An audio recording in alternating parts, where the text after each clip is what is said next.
तब उन्होंने कहा कि सत्य शपथ करुणा निधान की, मैं करुणा निधान भगवान की कसम उठा के कहूँगा। जब जैसे करुणा निधान सुना तो जानकी जी समझ गई, क्योंकि भगवान को करुणा निधान कह के केवल जानकी मैया पुकारती थी, वो भी एकांत में।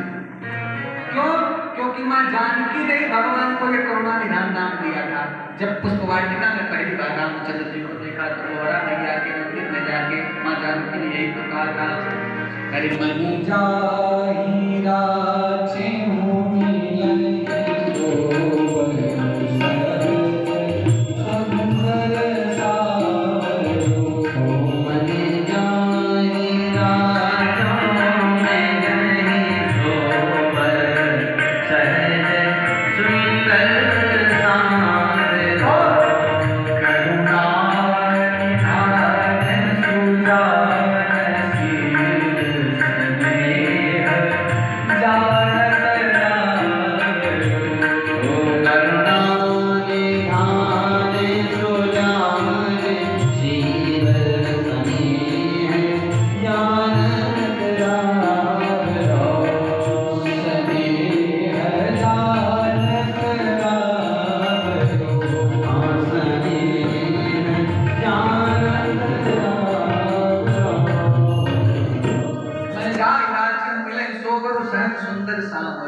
करुणा निधान नाम सीता जी ने ही दिया था। सीता जी समझ गई यह वाकई में राम जी के पास है।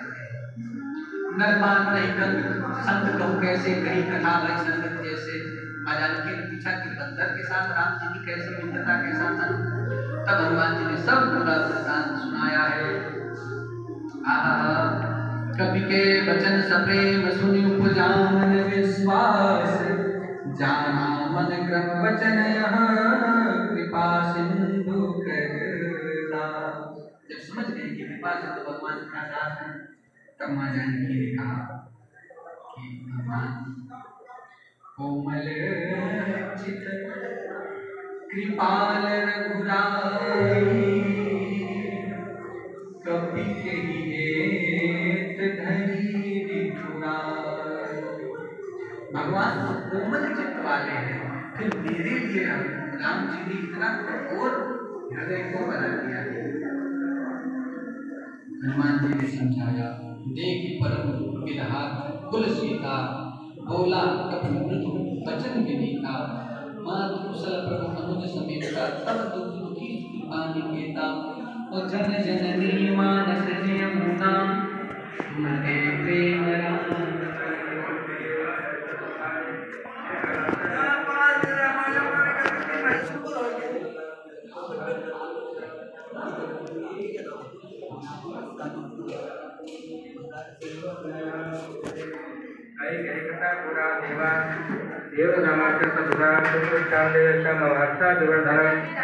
पार्वती जी ने कहा, महादेव जी आपने बहुत अच्छी कथा सुनाई।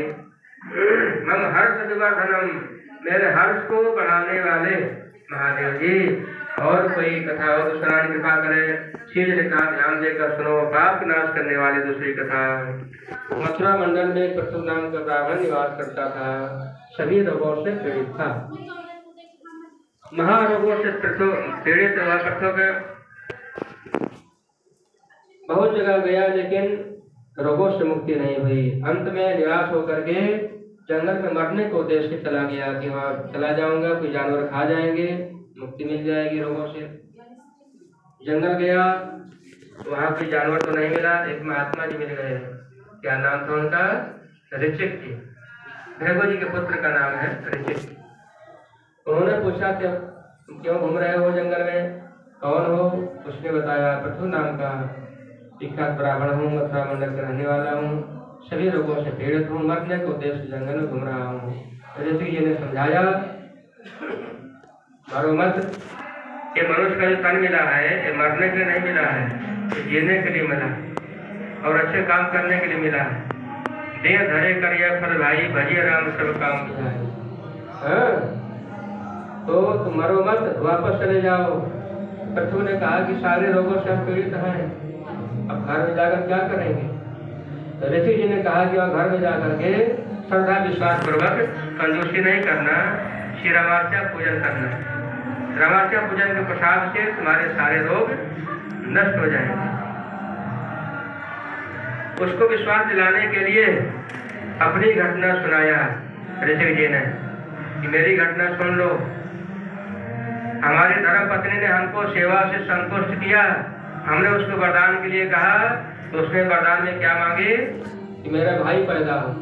भाई नहीं था तो हमने तो उसको वरदान दे दिया था, लेकिन अकेले में चिंतन करके देखा तो उसके भाग्य में कोई संतान नहीं। घबरा करके हम अपने पिता भृगु जी के पास जाकर के निवेदन किया।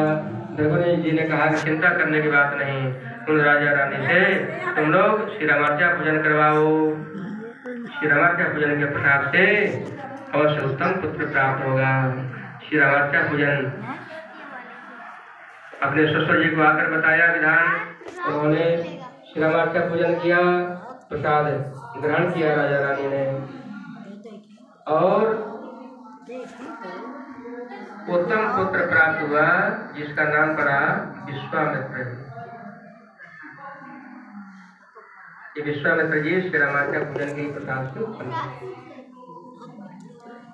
अपनी जब घटना सुनाया ऋषि जी ने, पृथ्वी को विश्वास हो गया, अपने घर चला गया और श्री रामार्चा पूजन उसने किया भक्ति भाव के सहित और प्रसाद को भक्षण किया। प्रसाद को पाने से सारे रोग उसके समाप्त हो गए।